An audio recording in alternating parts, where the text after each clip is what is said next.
In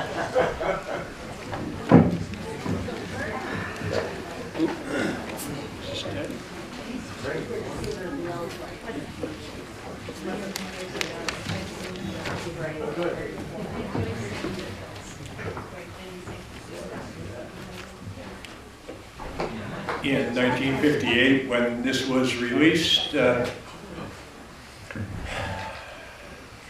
film had encountered quite a bit of scrutiny from the MPAA, the code that films since the mid-30s should follow in order to fend off censorship.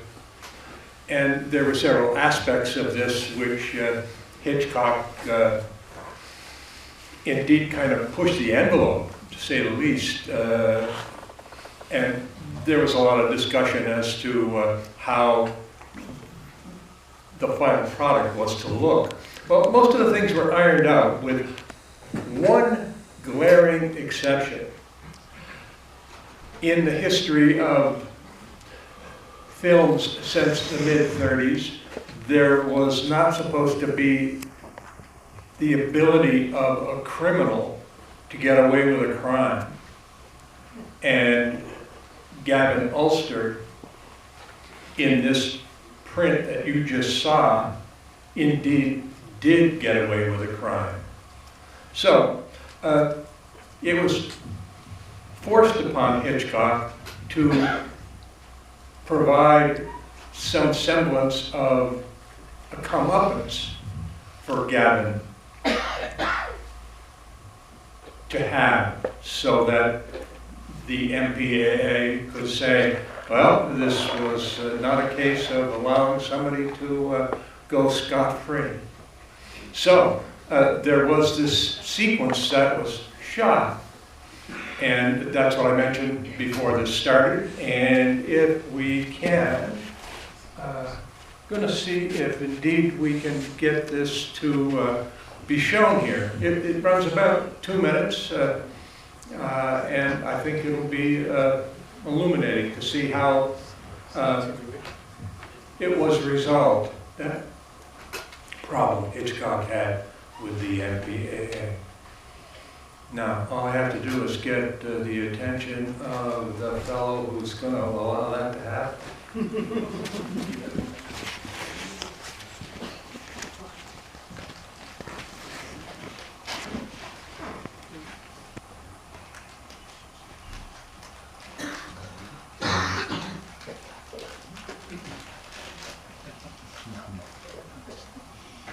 Lights are going down.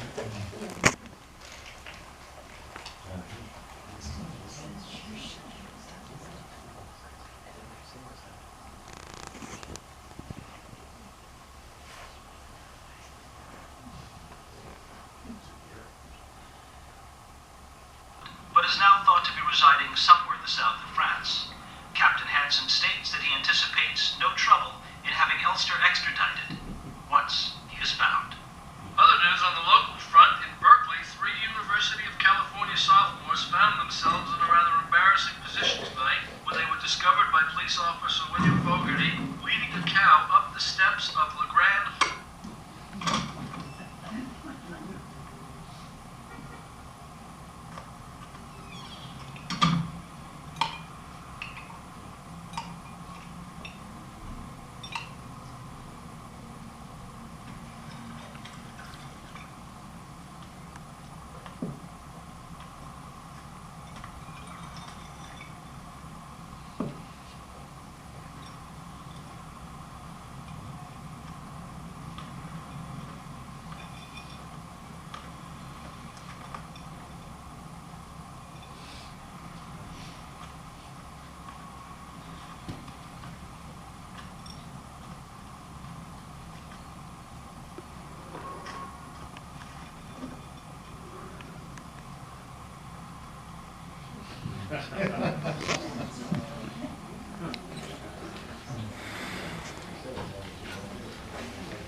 problem solved.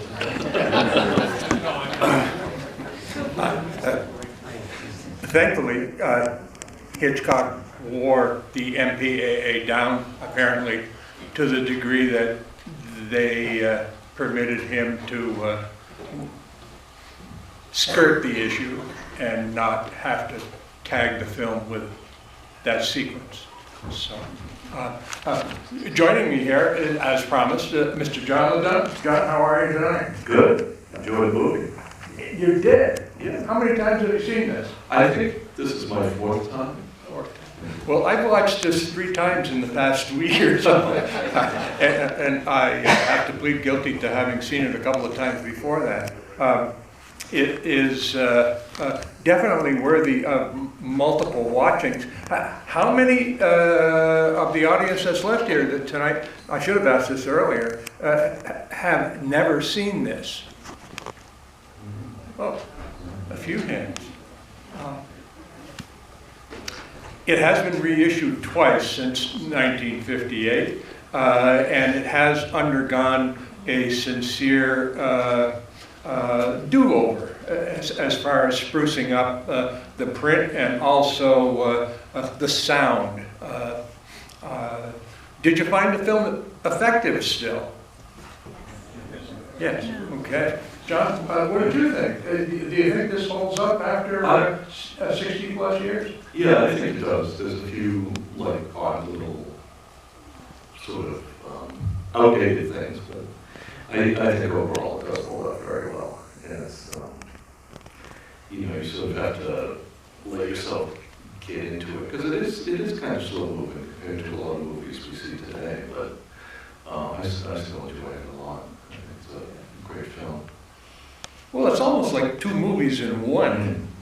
You go for about an hour and a quarter thinking that certain things have transpired and certain influences have been put upon the characters, and then Hitchcock and his screenwriters and the original writers of the French novel, they pull the rug out from under you.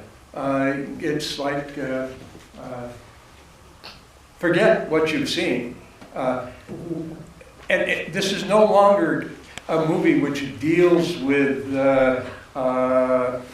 acrophobia and vertigo. It's a movie that deals with obsession and guilt.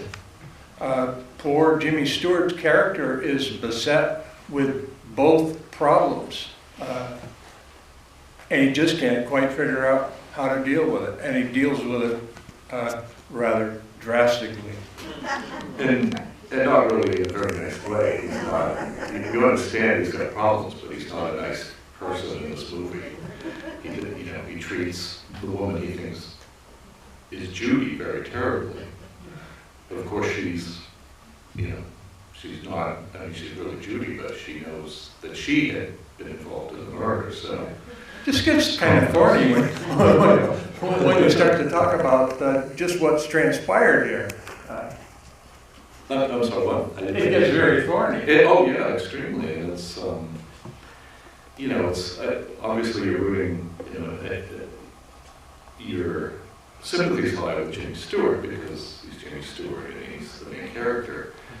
But it's still, it's not black and white. It's not simple. It's very thorny, as you say. Yeah.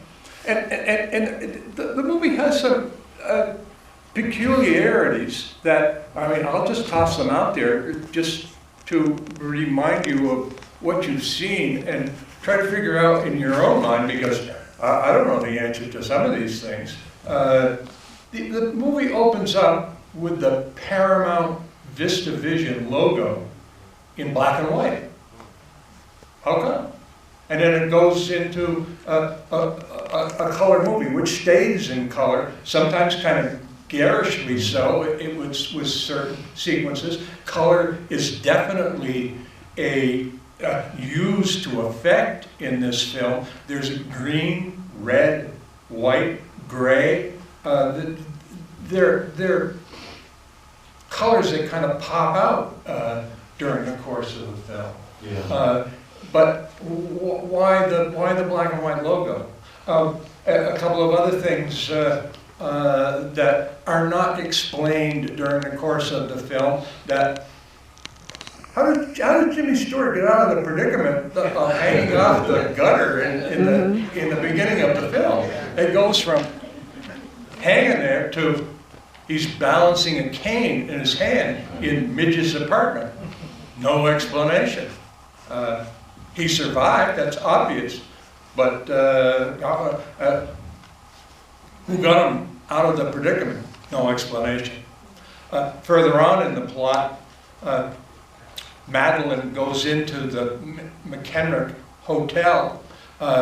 Ellen Corby, the lady who plays the concierge or the manager, I didn't see any woman come in. And they go upstairs, she's gone. How did she get out? How does she get in and out without being seen? Never explained. Yeah, that's a good question. They never do. When I was watching that, I was thinking, oh, she must say something, towards the end that I've forgotten, that like, oh, I snuck out the back or something, or the old lady didn't see me, but it was completely inexplicable and never explained. It's just a little mystery.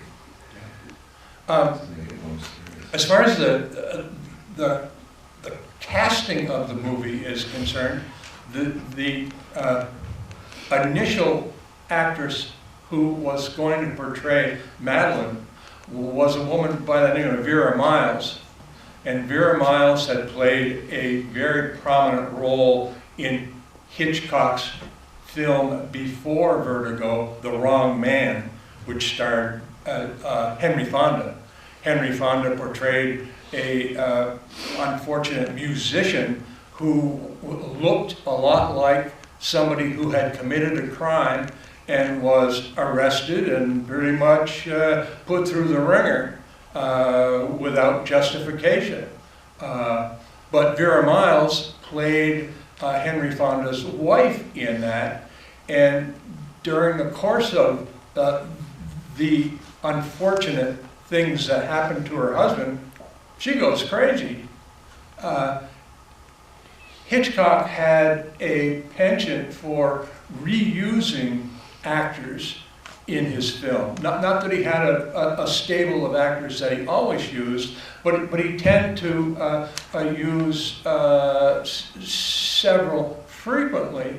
And Vera Miles was, because of the fact that she had been the co-star in The Wrong Man, was elected to be Madeline in Vertigo.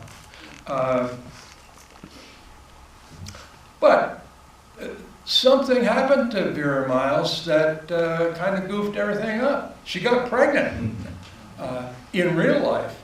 And there was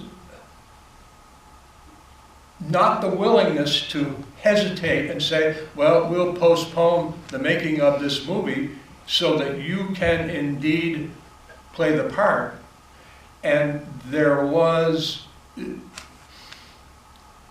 on the part of Hitchcock, the desire to find somebody else. If you believe the fact that Stewart and Hitchcock got together at one point in time when the discussion was being made as to who was going to play Madeline, there was some question as to Vera Miles' star power. As I remember Vera Miles' appearance, she definitely isn't quite as striking a woman facially as Kim Novak is. And you definitely get the opportunity to see Kim Novak's face quite prominently throughout this, and she is quite beautiful, quite striking in her features. It was a case of Vera not being able to be in the film, and Hitchcock had seen a film entitled The Eddie Duchin Story, which was made at Columbia, where Kim Novak was indeed a contract player, had been that since she was 20 years old in 1954, and it had been in quite a few prestigious films that the boss at Columbia, Harry Cohn, had saw to it that Kim Novak, born Marilyn Novak, but the name was changed to Kim. And actually, there was at one point in time an attempt to change her name altogether. Columbia wanted her to be known as Kim Marlowe, and Kim Novak had a mind of her own.